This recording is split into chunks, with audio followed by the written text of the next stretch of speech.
Iselect Africa TV update sawubona mukele ngikubingelela futhi ngiyakwamukela igama lami nginkosi nenhlanhla. Isilo MisiZulu kaZwelithini sesibhalele undonankulu wakwaZulu umnumzana noma ke Inkosi Mangosuthu Buthelezi iveza ukukhathazeka kwakhe ngendlela umntwana uAfrika aselahlekelwe ngayo inkulu inhlonipho. Uphinde wakuveza encwadini ukuthi akazange amqoke nangelilodwa ilanga ukuthi abe umkhulumeli wakhe. Isilo MisiZulu siphinde sacela umntwana wakaphinda ngena ukuthi le ncwadi ayidlulisele ngisho esizweni kanye nakubezindaba. Nakanjani Inkosi uMangosuthu ibe isiyenza njalo zizwele mbukeli. I would like to issue the following statement on the matter of the spokesman for His Majesty, our King. I'm commanded by His Majesty, King MisiZulu Zwelithini, to make the following statement. In light of several contradictory reports in the media of late, His Majesty King MisiZulu Zwelithini has written to me today requesting that I publicize his clarification on the matter of the spokesperson to the King. For the sake of putting this matter to rest, a copy of His Majesty's letter written in isiZulu is attached to this statement. The translation in English is as follows. Now, this is His Majesty's letter sent to me. Ndabazitha, it is with great dismay that I write this letter in the midst of an acute loss of respect shown by the Prince of Onkweni, Prince Africa. Ndabazitha, I wish to make it quite clear that there is no meeting where I appointed Prince Africa to be my spokesperson. This is in spite of the fact that princes who approached me regarding this matter came to see me. I just never did appoint him. And what aches me intensely is the manner he has been derogatory against the Prince of Kopindangeni in the letter yourself, which was brought to my attention yesterday. Nevertheless, it is clear that Prince Africa is a liability to involve him in royal matters. This will create huge problems for us. Prince Tulani of Esbindini Palace is the one who is responsible for any matters relating to royal affairs. When I need to communicate any matters to you, Makeba, I always contact you as my Prime Minister. An attack against you is an attack against me.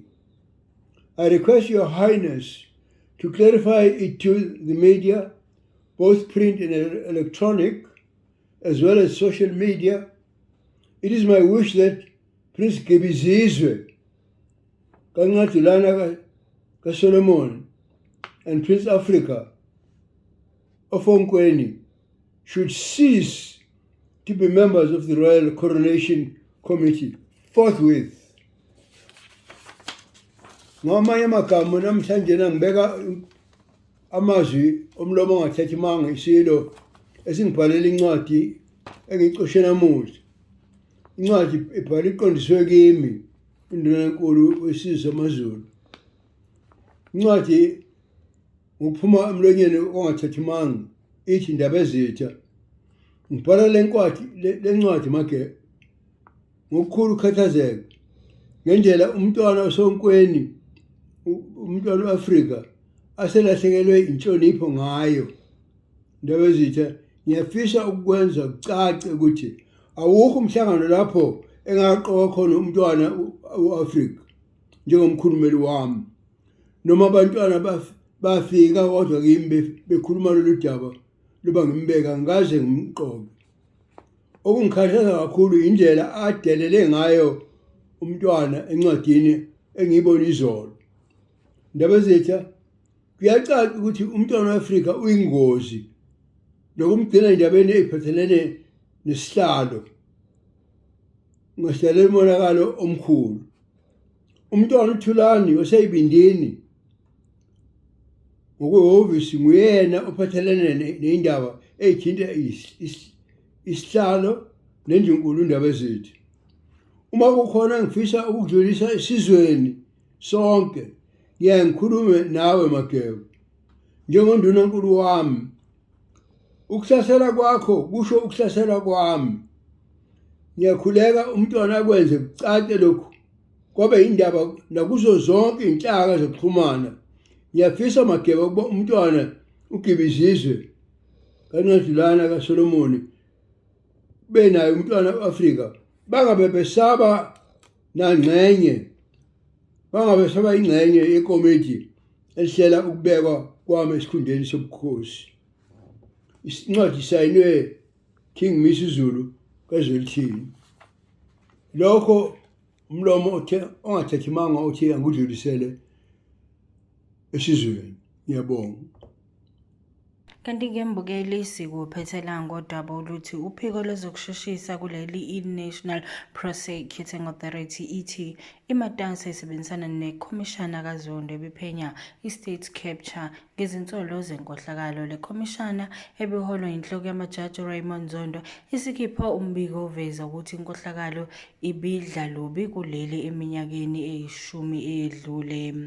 Lo mbiko uveza ukuthi iziqhumama zomndeni wakwaGupta bezinomthelela ezinqumeni zikahulumeni kanti ubuphinde uzitamuzele ngamathenda. Wesikhulu se-NPA i-Investigating Directorate uSindiswa Sibuka uthi balinde ukuthi ikhomishana kaZondo iqhubeke nokubahlinzeka ngemininingwane yenkohlakalo. Izona-ke imbukeli sikuphathele zona usukwini lwanamhlanje. Siyacela uhlangabeze ey'nkundleni zethu zokuxhumana Select Africa TV, Twitter, Instagram and Facebook. Ungaphinde ukhumbule futhi ukuzivakashela ku-YouTube Select Africa TV, ulike, usubscribe, uphinde futhi ucommente. Mina nginguSinenhlanhla, le iSelect Africa TV.